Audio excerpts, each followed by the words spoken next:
तर डिप्रेशन काय असतं ऍक्च्युली? सो डिप्रेशन ही मी म्हणेन की एक प्रकारचा मूड डिसऑर्डर आहे. लो मूड राहणं, तो आवडीच्या गोष्टी आहेत त्याच्यामध्ये इंटरेस्ट कमी होणं, आनंद घेता न येणं कुठल्याही गोष्टीचा, अगदी टोकाचे विचार येणं, लाईक सुसायडल थॉट्स येणं. सो हे सगळे जे वर्ड्स आहेत ना, हे इतके कॅज्युअल नाही आहेत जितक्या कॅज्युअली आपण यूज करतो की मला खूप काळजी वाटते किंवा मला खूप टेन्शन येतं म्हणजे मला अँझायटी आहे, मला स्वच्छता करायची खूप आवड आहे म्हणजे मला ओसीडी आहे, मला मूड लो झालाय आज म्हणजे मला डिप्रेशन. हे इतकं कॅज्युअली घेण्यासारख्या टर्मिनॉलॉजीजच नाहीये. तर आपण त्या शब्दांची आणि त्या आजारांची गंभीरता गमावून बसलोय. फक्त स्वच्छता वाटणं, फक्त गोष्टी स्पेसिफिक ठेवलेल्या आवडणं, जागच्या जागी ठेवलेल्या आवडणं, ह्याला आपण ओसीडी म्हणू शकत नाही. फरक कसं जाणवायचा मग? त्याचा तुमच्या डे टू डे रुटीन मध्ये त्रास होतोय का? जर एखाद्याला खरंच ओसीडी असेल तर त्यांनी काय काय स्टेप्स घ्यावे? आपण सगळ्या टर्म्सला थोडं डीप मध्ये डिस्कस करूयात. सगळ्यात आधी तुम्ही ते जसं म्हणाले डिप्रेशन, तर डिप्रेशन काय असतं ऍक्च्युली?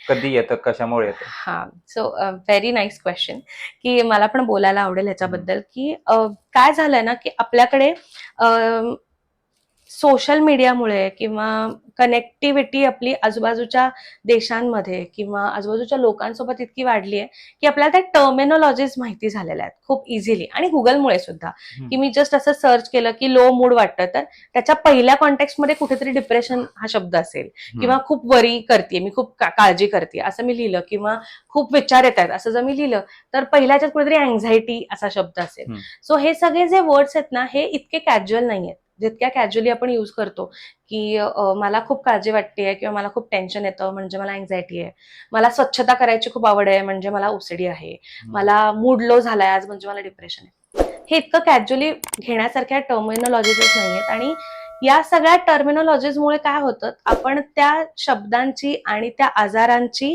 गंभीरता गमावून बसलोय, की त्याचा ऍक्च्युअल त्याची व्हॅल्यू किंवा त्याचे खूप सिरियस येतो विषय. म्हणजे मी असंच, माझा आज मूड लो आहे किंवा माझ्या ऑफिसमध्ये काहीतरी झालं किंवा माझ्या मित्रमैत्रिणीमध्ये काहीतरी झालं म्हणून मी 4 दिवस कोणाशी बोलायची इच्छा नाही झाली म्हणजे मी डिप्रेशन मध्ये आहे, असं म्हणणं बरोबर नाहीये. कधी पण तो टर्म युज केली जातो. येस येस, आणि कधी पण युज केली जाते, कॅज्युअली युज केली जाते. मग तिथे आम्हाला, म्हणजे आमच्या फील्डमधल्या, मी म्हणते की सगळेच एक्सपर्ट हे अग्री करतील की तिथे प्रॉब्लेम आहे, की ते कॅज्युअली युज करण्यामध्ये प्रॉब्लेम आहे. याच्यामुळे अजून एक गोष्ट अशी होते की ज्यांना खरंच तो प्रॉब्लेम असेल ना, त्या लोकांसाठी हे स्टिग्मटाईज असू शकतं. कारण एक विचार कर की आपण 4 जण आता ग्रुपमध्ये बसलोय आणि बोलता बोलता मी म्हटलं की मला खूप लो वाटतंय, आणि त्याच्यावर तुमची प्रतिक्रिया अशी होती की, किंवा कोणाची तरी प्रतिक्रिया अशी असेल की तू काय लगेच डिप्रेशन आलं का, काय एवढं त्याच्यात. ओके, सो मग ज्याला खरंच असेल, समजा आपल्याच ग्रुपमध्ये कोणाला तरी असेल, त्याला असं लक्षात येईल की अरे हे जज करतायत किंवा हे कशा पद्धतीने रिॲक्ट करतायत, सो मी माझा प्रॉब्लेम शेअर करू शकेन का नाही, आय डोंट नो. सो त्यामुळे सुद्धा, येस, त्यामुळे सुद्धा आपण ह्या टर्मिनॉलॉजी इतक्या कॅज्युअली नाही वापरल्या पाहिजे. डिप्रेशन ही एक लॉंग टर्म डेव्हलप होणारी प्रोसेस आहे. ओके, परत मला हे सांगायला खूप आवडेल की मेंटल हेल्थ इश्यूज किंवा मेंटल हेल्थ डिसऑर्डर हे असंच काहीतरी मनाला वाटलं अशी गोष्ट नाहीये. ओके, त्याच्या मागे एक पूर्ण फिजिओलॉजिकल चेंजेसचे एक इन्व्हॉल्वमेंट आहे, म्हणजे तुमची बॉडी सुद्धा अकॉर्डिंगली चेंज करते, त्याच्यामध्ये चेंजेस होतात. ओके, सो मेंटल हेल्थ मध्ये जर तू अँझायटी मला म्हणालास किंवा डिप्रेशन मला म्हणालास, तर त्याचे खूप वेगवेगळे पैलू आहेत. म्हणजे असं मी तुला एक फक्त सांगू शकीन की काय आहे, पण ते प्रत्येक माणसाप्रमाणे ते कसं दिसेल, कसं ते प्रोजेक्ट करतील, बाहेर दाखवतील का नाही, याचे सुद्धा एक वेगवेगळे प्रकार आहेत. सो डिप्रेशन ही मी म्हणेन की एक प्रकारचा मूड डिसऑर्डर आहे, आणि त्याच्यामध्ये लो मूड राहणं, असलेल्या गोष्टी, त्याच्यामध्ये इंटरेस्ट वाटतो, आवडीच्या गोष्टी आहेत त्याच्यामध्ये इंटरेस्ट कमी होणं, आनंद घेता न येणं कुठल्याही गोष्टीचा. ओके, खूप वेळेला जर डिप्रेशनची इंटेन्सिटी खूप असेल तर अगदी टोकाचे विचार येणं, लाईक सुसायडल थॉट्स येणं, इथपर्यंत ते जातं, आणि हे एका दिवसात नाही होत, हे डेव्हलप व्हायला 5 ते 6 महिने लागतात. सो आम्ही एक DSM नावाचा, डायग्नोस्टिक स्टॅटिस्टिक मॅन्युअल नावाचं, आमच्याकडे जसं ICD-10 असतं डॉक्टरांचं, तसं हे डायग्नोसिस करायला एक स्टॅटिस्टिक मॅन्युअल असतं. सो त्याचा आधार घेऊन आम्ही असं म्हणू शकतो की ओके, हे सिम्पटम्स दिसत आहेत, 10 सिम्पटम्स पैकी हे 8 सिम्पटम दिसत आहेत, तर ह्या व्यक्तीला असू शकेल. मग टेस्टिंग होतं, टेस्टिंगने हे कन्फर्म होतं, आणि मग जर सायकॅट्रिक हेल्प हवी असेल तर सायकॅट्रिक कडे हेल्प घेतली जाते, आणि त्यासोबत काउन्सिलिंग आणि थेरपी सुरू होते. टेस्ट कसं पेपर थ्रू असते का? हा, पेपर पेन्सिल असते, काही काही वेळेला पेपर पेन्सिल असते, काही टेस्ट हा प्रोजेक्टिव्ह टेस्ट असतात. प्रोजेक्टिव्ह टेस्ट म्हणजे की त्याच्यामध्ये आपण काही प्रकारचे चित्र दाखवतो, काही पिक्चर्स दाखवतो आणि त्याच्यावरनं तुला काय वाटतंय हे तुला त्याच्यावरनं लिहायचं असतं. सो ते प्रत्येक व्यक्तीला वेगवेगळं वाटतं. म्हणजे मी ते सेम चित्र बघितलं त्याच्याबद्दलचे माझे व्ह्यूज आणि तुझे व्ह्यू त्याच्यात फरक असू शकतो. सो अशा पद्धतीचे टेस्ट असतात. मोस्टली पेपर पेन्सिलच टेस्ट असतात या सगळ्या ज्या असतात त्या. सो अशा पद्धतीने ही अख्खी प्रोसेस आहे. सो डिप्रेशन मी म्हणेन की एक खूप लॉंग टर्म जर्नी आहे. म्हणजे ते सुरू होतं आणि ते खूप काळ आपल्यासोबत राहतं. तो एक मूड आहे. म्हणजे मला कॉन्स्टंटच लो वाटत राहतं. याच्यामध्ये मला कुठेच आनंद, प्लेजर, हॅपीनेस, जॉय, सॅटिस्फॅक्शन कुठेच नसतं. मी मे बी माझं काम खूप चांगल्या पद्धतीने करत असेल कारण त्याच्यामध्ये मी खूप चांगला आहे. पण मी त्याच्यातनं प्लेजरच घेऊ शकत नाहीये. मला त्याच्यातनं आनंदच वाटत नाहीये. मी आजूबाजूच्या लोकांशी ओपन अप होणं बंद करतो. मी विड्रॉल होतो. मी एकटा किंवा एकटी राहायला लागते. अशा खूप गोष्टी आहेत त्याच्यामध्ये. Same with anxiety. आता अँझायटी हे असं आहे ना की अँझायटी शब्दाचा मराठी अर्थ जर आपण म्हटला तर तो होतो अतिचिंता. सो अँझायटी हे ह्याचं जे आपण म्हणतो की ते तर सगळ्यांनाच होतं.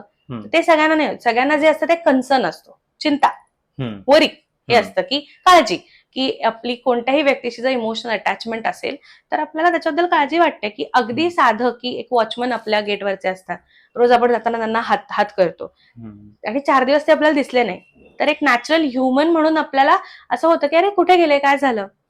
That is worry, that is concern about a person. Anxiety हे त्याचं अनहेल्दी व्हर्जन आहे.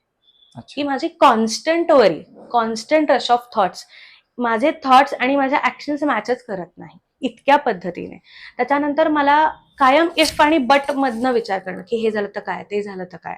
ओके, येस, ओव्हर थिंकिंग, प्रचंड ओव्हर थिंकिंग. आणि जे आपल्याला युजली एखादं ट्रिगर झाल्यानंतर होतं ना की समजा आता आपल्याला म्हटलं की आता गणेशोत्सव सुरू आहे, सो लास्ट डेला जर आपण हरवलो, माझा विचार आला किंवा खरंच हरवलो तर आपल्याला कसं होईल. तेव्हा हे माझं विदाऊट एनी ट्रिगर म्हणजे विदाऊट एनी इन्सिडेंट्स घडलेला माझं कायम सुरू असतं. तर विचार कर की त्याचा त्रास किती असेल. सो अँझायटी हे एक अमरेला टर्म आहे. अँझायटीमध्ये खूप शेड्स आहेत. जनरली लोकांना आपल्याकडे ओसीडी फक्त माहितीये आणि असं माहितीये की ओसीडी म्हणजे नीट ठेवणे वस्तू, क्लीन ठेवणे, ज्याला सवय असते खूप क्लिनिंगची सवय असते त्याला ओसीडी. ओसीडी हा त्याच्या पलीकडे आहे. नॉर्मल डे टू डे माणूस पण त्यांना नॅचरल बिहेवियर असतं की बाबा सगळी गोष्टी नीट ठेवावी. त्याला पण वाटतं की बाबा त्याला ओसीडी आहे. खरंच असतं का? नाही, अजिबात नाही. त्याला आपण म्हणू शकतो की परफेक्शनिझम असणं, की मला गोष्टी छान लागतात, व्यवस्थित लागतात. फरक कसं जाणवायचा? त्याचा तुमच्या डे टू डे रुटीन मध्ये त्रास होतोय का? एकदम सिंपल गोष्ट आहे. कुठलाही सायकोलॉजिकल इश्यूज किंवा मेंटल हेल्थ इश्यूज आहे का नाही हे कसं ओळखायचं. तर माझे जे सेगमेंट असतात ऍज अ पर्सन म्हणून, माझी पर्सनल लाईफ, माझी सोशल लाईफ, माझी प्रोफेशनल लाईफ, इथे त्याचं रिफ्लेक्शन किती होतं आणि त्याच्यामुळे अडथळे यायला सुरुवात झालेत का. म्हणजे उदाहरणार्थ मला सगळं जागेवर ठेवायला आवडतं. सो आता मी तिथे माझं कॅलेंडर ठेवलंय, उद्या कोणीतरी उठलेलं आणि कॅलेंडर हलवलं तर हे हलवलेलं कॅलेंडर डोक्यात सणक जाते, भांडायला उठतोय, चिडचिड होते, त्या व्यक्तीसोबत वाद होतात, इतकं की माझ्या या स्वभावामुळे सगळे घाबरून तसं करतात. हे माझ्या पर्सनल लाईफवर झालं. प्रोफेशनल लाईफला मला इतकी सवय आहे गोष्टी व्यवस्थित ठेवायची किंवा काम व्यवस्थित करायची की माझा कामाचा स्पेस लो होतो. जरी माझं काम चांगलं असलं तरी मी बाकीच्यांवर ते प्रेशर करतो. ते जर नीट झालं नाही तर मला बघवत नाही, कसतरी होतं, माझा दिवस खराब होतो. सो तू त्याची इंटेन्सिटी वाढली, ते सतत होत आहे आणि ते सारखे विचार तेच मनात फिरतात, तर ते बरोबर नाहीये. हेच जर स्पेसिफिक आहे की मला फक्त स्वच्छता आवडते, मला नीटनेटकं ठेवायला आवडतं आणि त्याचं माझ्यावर कोणावर कंपल्शन नाहीये. आणि कंपल्शन जर आपल्या घरात केलं जातं मोठ्यांकडनं की नीट ठेव, जागेवर ठेव, पण it is just for our good sake की तुम्हाला ते वेळेत मिळावं. एवढंच जर असेल तर याचा अर्थ ओसीडी आहे असं नाहीये. ओसीडी हे खूप मोठा लेवलचा डिसऑर्डर आहे की ज्याच्यामध्ये तुम्हाला इतके ऑब्सेसिव्ह थॉट्स असतात की ते ऑब्सेसिव्ह थॉट मनात न जाण्यासाठी काहीतरी कंपल्सिव्ह ऍक्शन केली जाते आणि त्या ऍक्शन बद्दल ऑब्सेशन क्रिएट होतं. सो हे म्हणजे टेक्निकल वाटेल थोडंसं ऐकताना, पण हे खूप मोठ्या लेवलचं आहे. फक्त स्वच्छता वाटणं, फक्त गोष्टी स्पेसिफिक ठेवलेल्या आवडणं, जागच्या जागी ठेवलेलं आवडणं, याला आपण ओसीडी म्हणू शकत नाही. किंवा ते इतकं जनरली जाता जाता टॅग लावून जाण्यासारखी गोष्ट नाहीये है ना, की आपण चल तू, आपण असं म्हणतो तू काय वेडास का, तसं तुला ओसीडी आहे का, असं म्हणण्यासारखं ते इतकं कॅज्युअल नाहीये. आणि ते कॅज्युअलिटीमुळे घेतल्यामुळे किंवा हे शब्द फक्त माहिती झाल्यामुळे आणि त्याच्या मागचं कॉन्टेक्स्टच माहित नसल्यामुळे ते खूप कॅज्युअली युजही केले जातात. म्हणजे मी याला म्हणते की पूर्णार्थाने जे असे शब्द वापरतात त्यांना दोष देण्यात पण अर्थ नाहीये. आपल्याकडे अवेअरनेस पण नाहीये, त्यामुळे हे अशा पद्धतीने वापरलं जातं. जर एखाद्याला खरंच ओसीडी असेल तर त्यांनी काय काय स्टेप्स घ्यावे? सायकोलॉजीकडे जावं, सायकॅट्रिस्टकडे जावं, त्याला कसं कळावं? आयडियली तर तुम्ही दोघींपैकी कोणाकडेही अप्रोच होऊ शकता, असं काही नाहीये. पण सायकॅट्रिस्ट लागतात जनरली ओसीडी मध्ये, कारण जसं मी म्हटलं की तुमच्या माइंड आणि बॉडीचं कनेक्शन आहे. सो तुमची एक पूर्ण फिजिओलॉजिकल चेन, न्यूरो ट्रान्समिटर्स, काही इम्पॉर्टंट केमिकल्स, मेंदूमधले काही हार्मोन्स हे बिघडलेले असतात. सो तिथे तुम्हाला मेडिसिनची गरज लागते, की जिथे तुम्ही तुमच्याकडे तो समज किंवा तुमचा तो विचार करायची सदसद विवेक बुद्धी नाही राहिली, की तुम्ही जर कोणी तुम्हाला समजावून सांगितलं. घरातले पण सांगतातच, सगळ्या मेंटल हेल्थ इश्यूज ज्यांना होतात ना, घरातलेही सांगतच असतात की त्यांच्या कपॅसिटीनुसार पण सांगतच असतात. पण ते तेवढं रिसीव्ह करून त्याप्रमाणे अप्लाय करायची इच्छा असते तरी सुद्धा ते अप्लाय केलं जात नाही. सो अशा वेळेला कुठल्याही इश्यूसाठी तुम्ही सायकोलॉजिस्टकडेही जाऊ शकता. सायकोलॉजिस्ट जे असतात त्यांच्याकडे, जसं मी म्हटलं की सायकोलॉजिकल इव्हॅल्युएशन करून आपण ठरवू शकतो की मेडिसिनची गरज आहे किंवा लगेच आधी मेडिसिन घ्यायला हवंय आणि मग काउन्सिलिंग. सो हे मला सांगायला आवडेल की सायकॅट्रिस्ट आणि सायकोलॉजिस्ट हे these two people goes hand in hand.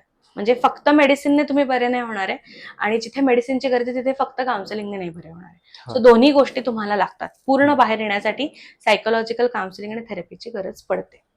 जो माणूस लो मोड मध्ये, तर त्यांनी त्याच्या बिहेवियर मध्ये आणि डिप्रेशन मध्ये कसा फरक ओळखावा? सगळ्यात महत्वाचं, जसं मी म्हटलं की त्याचा अफेक्ट तुमच्या डे टू डे रुटीन मध्ये किती होतोय. त्याच्यानंतर जर तुम्ही सायकोलॉजिस्टला अप्रोच झालात, बिकॉज ते गोष्ट तुमच्या डील करण्याच्या पलीकडे जाते, तुम्ही तुमच्या पद्धतीने डील करायचा प्रयत्न केला पण नाही होते, तुम्ही सायकोलॉजिस्टकडे अप्रोच झालात की तुमची इंटेन्सिटी तर चेक होऊ शकते की किती जास्त आहे, आणि मग त्यानुसार ठरवलं जाऊ शकतं ना, की काही वेळेला माइल्ड डिप्रेशनही असतं. सो तिथे तुम्हाला माइल्ड मॉडरेट डिप्रेशन मध्ये काही वेळेला फक्त सायकोथेरपीने सुद्धा तुम्ही बरे होता, आणि काही वेळेला तुम्हाला मेडिसिन घ्यायलाच लागतं. ओके, सो हे तुम्हाला, म्हणजे तुम्ही तुमच्या एंडला काय विचार करायला पाहिजे एखाद्या व्यक्तीने, तर मला जो काही डिस्टर्बन्स फील होतोय, मला स्ट्रेस वाटतोय, मला खूप अँशियस वाटतंय, माझा खूप लो मूड आहे, किंवा माझे मूड स्विंग्स होत आहेत, किंवा काही माझे रिलेशनशिप मध्ये काही इश्यूज आहेत, माझं जस्ट ब्रेकअप झालंय, और anything, if you are not able to deal with it, तुम्हाला ते डील करता येत नाहीये, ते तुमच्या पर्सनल, सोशल, प्रोफेशनल फ्रंटवर अफेक्ट करायला लागलंय, तर ही अलार्मची घंटी आहे की तुम्हाला सायकोलॉजिस्टची मदत घेणं गरजेचं आहे. येस. आणि मग पुढे काय करायचं आहे ते तुम्हाला नक्कीच सायकोलॉजिस्ट सांगू शकतात, की काय पद्धतीने आपल्याला प्रोसेस थ्रू पुढे जायला लागेल. इंडिव्हिज्युअल डिफरन्सेसमुळे असं स्पेसिफिक नाही करतायत की ही प्रोसेस आहे, हीच फॉलो करायची. ओके, कारण प्रत्येक व्यक्ती वेगळा असतो, प्रत्येक व्यक्तीचे परसेप्शन वेगळं असतं, प्रत्येक व्यक्तीच्या गोष्टींकडे बघायचा, त्यातनं मेसेज पिक करायची पद्धत वेगळी असते. त्यामुळे समजा सेमच दोघं आहेत, दोघांनाही थोडंसं डिप्रेस्ड वाटतंय, माइल्ड डिप्रेशन आहे, पण दोघांच्या प्रोग्रेसला आपण सेम नाही, त्याचा जो आम्ही आमच्या भाषेत प्रोग्रेसला प्रोग्नोसिस असं म्हणतो, की पुढे जाऊन काय होईल असं तुम्हाला वाटतं त्यांचा एकूण पिक्चर बघून, तो सेम नसतो. कारण इंडिव्हिज्युअल डिफरन्सेस, माणूस वेगवेगळा आहे, प्रत्येकाचे विचार करायची पद्धत वेगळी आहे, त्यामुळे